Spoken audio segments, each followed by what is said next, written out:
What makes life worth living? Really, what makes life worth living? For me, it's a lot of things.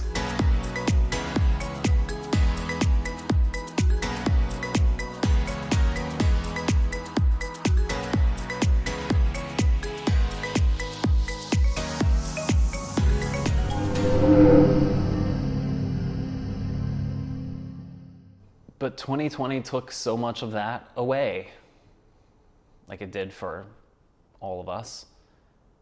We were all forced inside.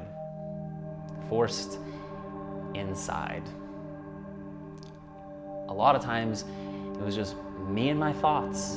And if you're anything like me, my mind just doesn't stop. And most of those thoughts aren't helpful. Some of them are just mean.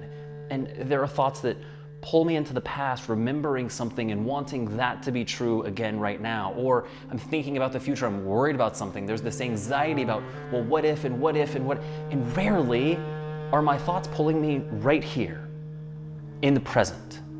And as difficult and frankly, just 2020 was a year for so many people. Some people lost loved ones. Some people lost jobs. People lost a lot of things in 2020. Some of it we'll get back and some of it we won't.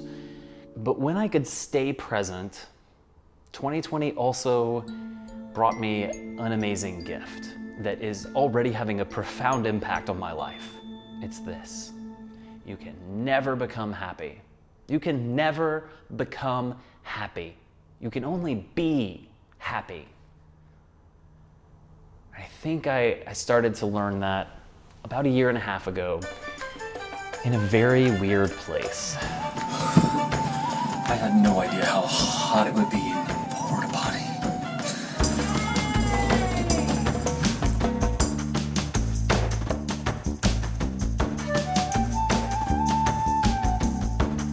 Maybe you figured out that is me at Burning Man in 2019. Now, I said I would never go to Burning Man. That is not for me. And I think my instinct was right because it was difficult at first. I didn't expect I would be crying at Burning Man.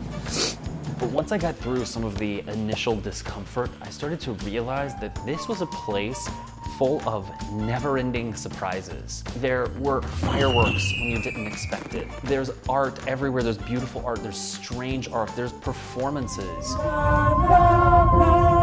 You can walk into a tent and dance with strangers. You can walk into another tent and learn Buddhist chanting. It's a place where you can ride around on a bicycle eating cotton candy, and that's just a perfectly normal thing. This is talent. One of the things about it is that it's all temporary. People spend months and sometimes years building beautiful art and building beautiful structures, entire towns, only to set it on fire, burn it down. It's temporary, that's it.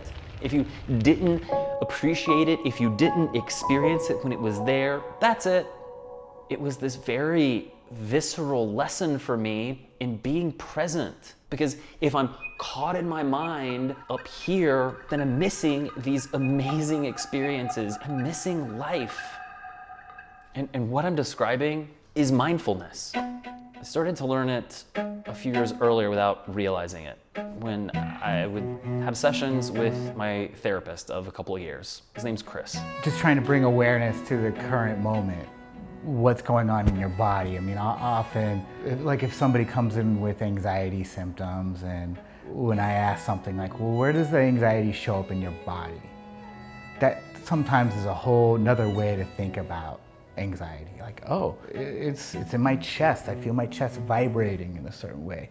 And that can be kind of revolutionary to some people, because if you can feel it in your chest, you can probably feel the absence of it too. That is like a way to think about mindfulness, of just what's happening right now.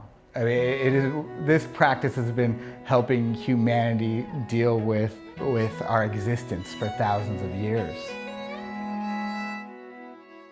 And then in time, I started to have curiosity about something else that I was very unsure of. So before I even use the word, let's try something really quickly. This will be very easy, I promise. Close your eyes. Of all the things you're hearing around you, identify what is the sound that is farthest from you. What is the most distant sound you can hear right now? So I heard a helicopter. Whatever the sound was that you heard, that's a form of meditation, of mindfulness meditation.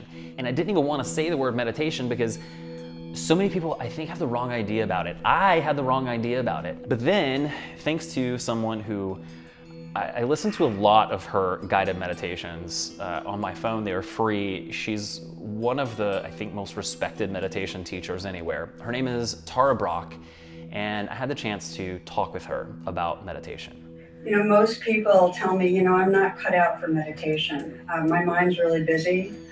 And I really basically say, join the club. I mean, our brains are really, really active. Every one of us has a really active mind, and you don't have to get rid of thoughts. In fact, that's not the goal of meditation. But there are more moments that you're not feeling obsessed, that you're not lost inside them. And that's something every one of us can do. I say often, especially lately, that my worst enemy is up here. Why is that we all have this voice inside of us that's so against us? In a way, it goes back to evolution. Everything does. That our primitive brain is the default, and we have this negativity bias where we're trying to survive. So we're out scanning for what's going to go wrong. We also have another part of our brain that's evolved, and this is the prefrontal cortex, that actually can notice that and say, okay, enough of my limbic brain.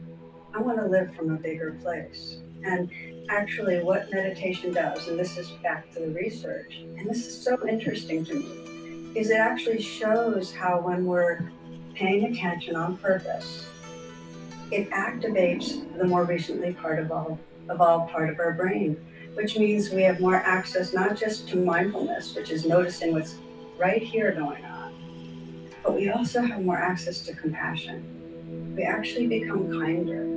And we get this recognition, Chase, and this is my favorite part about it, that I'm not my thoughts. I don't have to believe my thoughts. And people tell me that for them, that is the greatest freedom.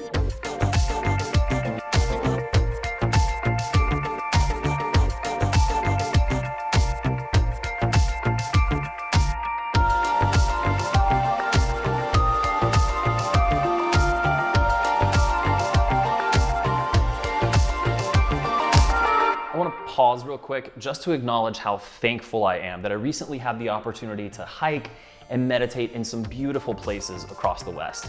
But I don't want you to think that this is what a meditation practice actually looks like. Keeping it real, most of the time I'm right out here on my balcony or sitting in this floor. And while I'm not an expert, I'm not a mental health professional, but in my experience, it's those ordinary, everyday habits that are having the biggest impact on my life. And what works for me may not work for you, but there are 3 things which I do almost every morning. First of all, when the alarm goes off, I don't touch my phone. I go immediately to meditate, even if it's just for 10 minutes. And then I make note of 3 things for which I'm thankful. And it's those habits that I really can't overstate what an incredible positive impact they are having on my life. Okay, let's go back to the story for one last thing. I asked some of my friends things that they learned from 2020 or things that they want to start doing going forward. And no matter when you're watching this doesn't have to happen at the beginning of a year or beginning of a day even. You can start doing these things anytime. Here's what they said.